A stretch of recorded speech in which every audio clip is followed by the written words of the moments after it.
लोकसभा चुनाव 2024 के परिणाम फाइनली आ चुके हैं और बीजेपी जहां एक तरफ चुनाव से पहले ये दावा कर रही थी कि अब की बार 400 के पार सीटें वो हासिल करेगी, वहीं उसके सारे दावे हवाई साबित हुए। यहां तक कि बीजेपी अपने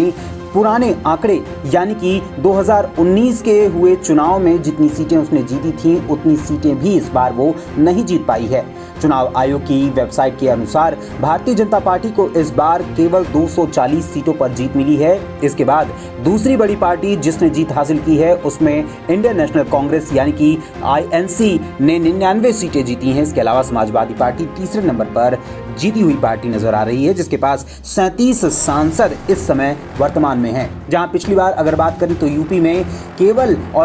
5 सीटें ही समाजवादी पार्टी के पास थी, वहीं इस बार समाजवादी पार्टी ने एक बड़ी जीत हासिल करते हुए 37 सीटों पर अपना कब्जा कर लिया है। वहीं आज एनडीए घटक दलों की एक अहम बैठक बुलाई गई है, जिसके बाद प्रधानमंत्री नरेंद्र मोदी राष्ट्रपति भवन में जाकर इस्तीफा देकर पुनः सरकार बनाने का दावा पेश कर सकते हैं। अब देखना होगा कि जिस प्रकार से बीजेपी एक तरफ दावा कर रही थी कि हम 400 से पार सीटें लेकर इस बार आएंगे, वहीं औंधे मुंह जब गिरना पड़ा। यहां तक कि उत्तर प्रदेश में जो बहुत दावे किए जा रहे थे कि 80 से 80 सीटें जीतने में कामयाबी हासिल करेगी, वहीं मात्र 33 सीटों पर ही उसे संतोष करना पड़ा है और यूपी में सबसे बड़ी जीत हासिल करने वाली पार्टी समाजवादी पार्टी बन गई है। अखिलेश यादव के नेतृत्व वाली समाजवादी पार्टी ने इस बार ऐतिहासिक जीत हासिल की है। इसके साथ ही साथ अब देखना होगा कि बीजेपी अपनी किस प्रकार की रणनीति बनाती है और कैसे आने वाले 5 सालों तक अपनी सरकार को चलाती है और किस प्रकार से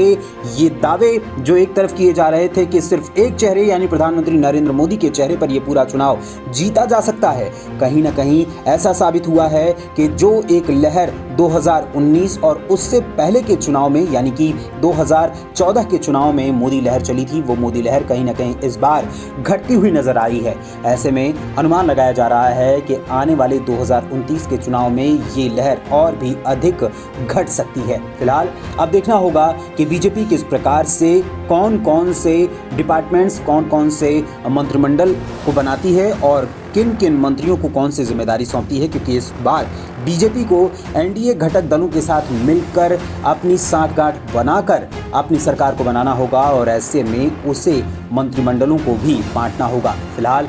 बीजेपी के पास किस प्रकार का उपाय होता है, किस प्रकार से वो सभी को साधते हैं, ये देखने वाली बात होगी। देश दुनिया की और भी तमाम खबरों के लिए आप जुड़े रहें जागतम न्यूज इंडिया के साथ, जो आप तक हर खबर तेजी से पहुंचाता रहेगा।